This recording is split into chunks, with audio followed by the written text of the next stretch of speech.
Indian stock மார்க்கெட்டில் investment பண்ணக்கூடிய retail இன்வெஸ்டர்ஸுக்கு யூஎஸில் இருக்கக்கூடிய சில ஸ்டாக்ஸில் இன்வெஸ்ட்மெண்ட் பண்ணணும் அப்படின்னு சொல்லிட்டு சில ஆசை வந்து இருக்கும்.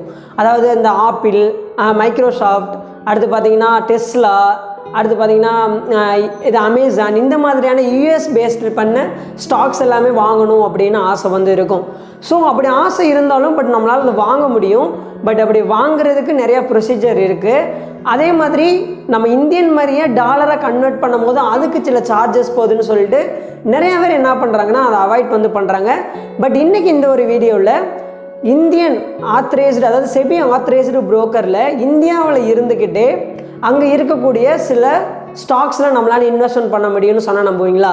ஸோ இன்றைக்கி அதை பற்றி தான் என்ன பண்ண போகிறோம்னா டீட்டெயிலாக இந்த வீடியோவை பார்க்க போகிறோம். எப்படி நம்ம அங்கே இருக்கக்கூடிய டாப் டெக் கம்பெனிஸில் இன்வெஸ்ட்மெண்ட் பண்ணுறது, அதே மாதிரி யூஎஸில் இருக்கக்கூடிய மெயினான இண்டெக்ஸ் நாஸ்டாக் 100ல் நம்ம எப்படி இன்வெஸ்ட்மெண்ட் பண்ணுறது அப்படின்றத பற்றி டீட்டெயிலாக என்ன பண்ண போகிறோம்னா இந்த ஒரு வீடியோவில் வந்து நம்ம பார்க்க போகிறோம். ஸோ வீடியோவை ஸ்கிப் பண்ணாமல் பாருங்கள், வாங்க வீடியோக்குள்ளே போயிடலாம். ஃபஸ்ட்டு பார்த்தீங்கன்னா இதுக்கு முன்னாடி நம்ம அப்லோட் பண்ண வீடியோவில் ETF பற்றி நம்ம பேசியிருந்தோம். அதில் 2 ETF நம்ம என்ன பண்ணியிருந்தோம், மிஸ் பண்ணியிருந்தோம். அதாவது நெக்ஸ்ட் வீடியோவில் சொல்கிறேன் அப்படின்னு சொல்லிட்டு அதோட தொடர்ச்சி தான். அந்த வீடியோ பார்க்கல அப்படின்னா மறக்காமல் பார்த்துட்டு வந்துருங்க. அதில் 2 ETF எதை விட்டுருந்தோம் அப்படின்னா குளோபல் ETF நம்ம என்ன பண்ணியிருந்தோம்னா விட்டுருந்தோம். ஏன்னா அதை பற்றின ஒரு கிளியர் எக்ஸ்ப்ளனேஷனை பார்த்தா தான் நீங்கள் இன்வெஸ்ட்மெண்ட் பண்ண முடியும் அப்படின்னு சொல்லிட்டு.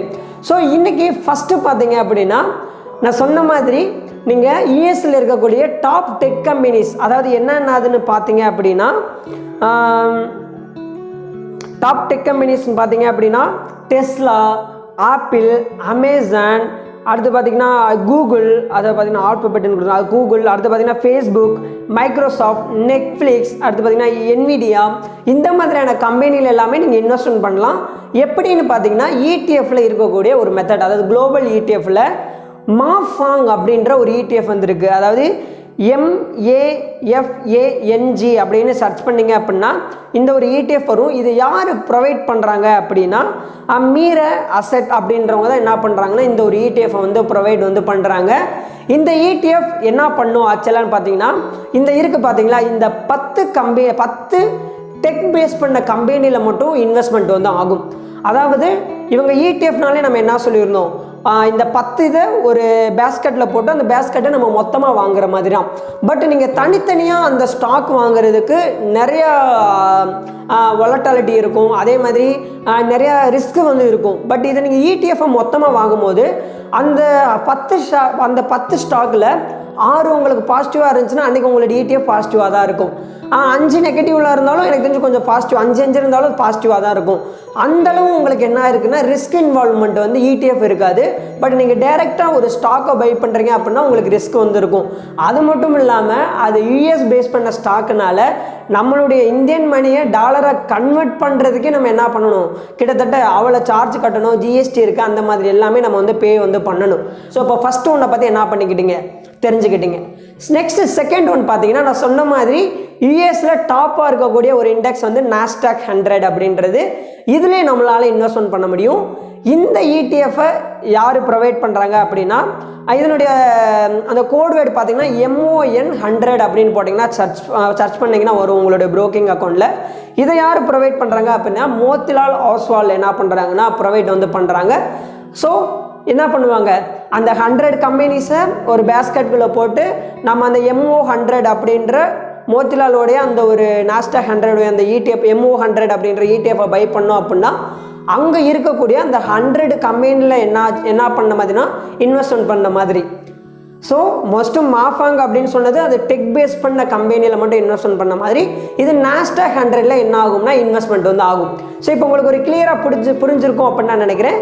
ஸோ இதை பற்றின நம்ம என்ன சொல்லியிருந்தோம், ஏற்கனவே நம்ம பார்த்த வீடியோவில் சில கிரைட்டீரியாவை வச்சு தான் நம்ம என்ன பண்ணியிருந்தோம்னா ETF வந்து செலக்ட் பண்ணியிருந்தோம். ஸோ இந்த 2 ETF பற்றி என்ன பண்ணியிருந்தோம்னா டீட்டெயிலாக இப்போ வந்து நம்ம வந்து பார்த்துடலாம். ஸோ ஃபஸ்ட்டு பார்த்தீங்க அப்படின்னா மீரே அசட்டோடைய மாஃபாங்கோடைய ETF பற்றி நம்ம பார்த்துடலாம். இதனுடைய AUM அதாவது அசெட் அண்டர் மேனேஜ்மெண்ட் பார்த்தீங்க அப்படின்னா 2321 கோடி. ஓகேங்களா, இதனுடைய AUMன்றது 2321 கோடி. அதே மாதிரி இதனுடைய எக்ஸ்பென்ஸ் ரேஷியோ பார்த்தீங்க அப்படின்னா 0.66%. கிட்டத்தட்ட பார்த்தீங்கன்னா எக்ஸ்பென்ஸ் ரேஷியோ ஓகே, நம்ம இதுக்கு முன்னாடி நம்ம கோல்டு இப்போ கம்பேர் பண்ணும்போது ஹெச்டிஎஃப்சியோட கோல்டு பீஸ் சொல்கிறேன். ஹெச்டிஎஃப்சி இதை கம்பேர் பண்ணும்போது அது 0.79% இருந்துச்சு ஆல்மோஸ்ட் எக்ஸ்பென்ஸ் ரேஷியோ.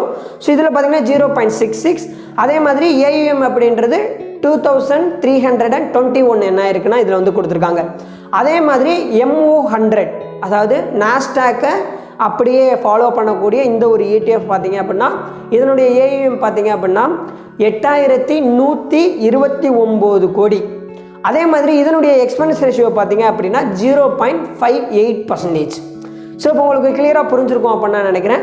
ஸோ ஓவராலாக இப்போ நம்ம என்ன பண்ணிட்டோம், அதில் இப்போ இதுக்கு முன்னாடி வீடியோவில் 8 ETF வந்து நம்ம கொடுத்துருந்தோம். இதில் பார்த்தீங்கன்னா 2 ஓவராலாக என்ன ஆயிடுச்சு 10 ETF என்ன ஆயிடுச்சுன்னா கணக்கு வந்துடுச்சு.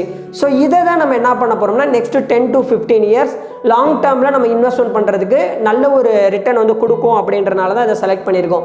ஏன்னா நம்ம போர்ட்ஃபோலியோ அப்படின்றத டைவர்சிஃபை பண்ணியிருப்போம். இப்போ நம்ம போர்ட்ஃபோலியோ பற்றி ஒரு இது பார்த்துடலாம். இப்போ உங்களுக்கு இந்த ETF பற்றி புரிஞ்சிருக்கும்னு நினைக்கிறேன்.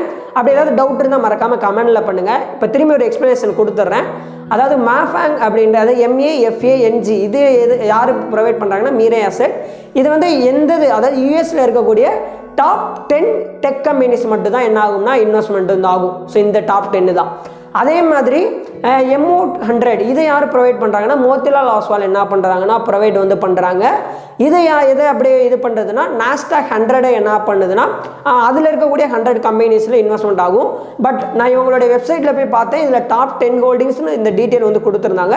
பட் நாஸ்டாக் 100 என்ன பண்ணுறாங்க ஓவராலாக இது வந்து பண்ணுவாங்க. இப்போ எப்படி நம்ம நிஃப்டி 50 நிஃப்டி பீஸ் வாங்குறோமோ அது அந்த 50 கம்பெனியில் இன்வெஸ்ட்மெண்ட் ஆகுதோ அதே மாதிரி தான் நம்ம MO100 வாங்கும் போது நாஸ்டாக்ல இருக்கக்கூடிய 100 கம்பெனியில் டைவர்சிஃபை ஆகி என்ன ஆகும்னா இன்வெஸ்ட்மெண்ட் வந்து ஆகும்.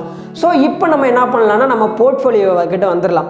இப்போ நம்ம போர்ட்ஃபோலியோவில் ரெடி பண்ணுறதுக்கு நம்ம 10 ETFs என்ன பண்ணியிருந்தோம், நம்ம ஷேர் வந்து பண்ணியிருந்தோம். இப்போ ஃபஸ்ட்டு நம்ம 4 இது பார்த்தீங்க அப்படின்னா ஃபஸ்ட் ஒன் வந்து நிஃப்டி பீஸ், செகண்ட் பார்த்தீங்க அப்படின்னா மிட் கேப் 150, அடுத்து பார்த்தீங்கன்னா ஸ்மால் கேப், அடுத்து பார்த்தீங்கன்னா இன்னொன்று அதாவது நிஃப்டி மிட் கேப், அடுத்து பார்த்தீங்கன்னா HDFC ஸ்மால், அடுத்து பார்த்தீங்கன்னா பேங்க் பீஸ், அடுத்து ஐடி பீஸ், அடுத்து ஃபார்மா பீஸ், கிட்டத்தட்ட 6 வந்துருச்சா. அடுத்து கோல்டு பீஸ், சில்வர் பீஸ், அடுத்து பார்த்தீங்கன்னா குளோபல் ETF என்னது மாஃபேங் அண்ட் MO100 கிட்டத்தட்ட 10 வந்துருச்சு.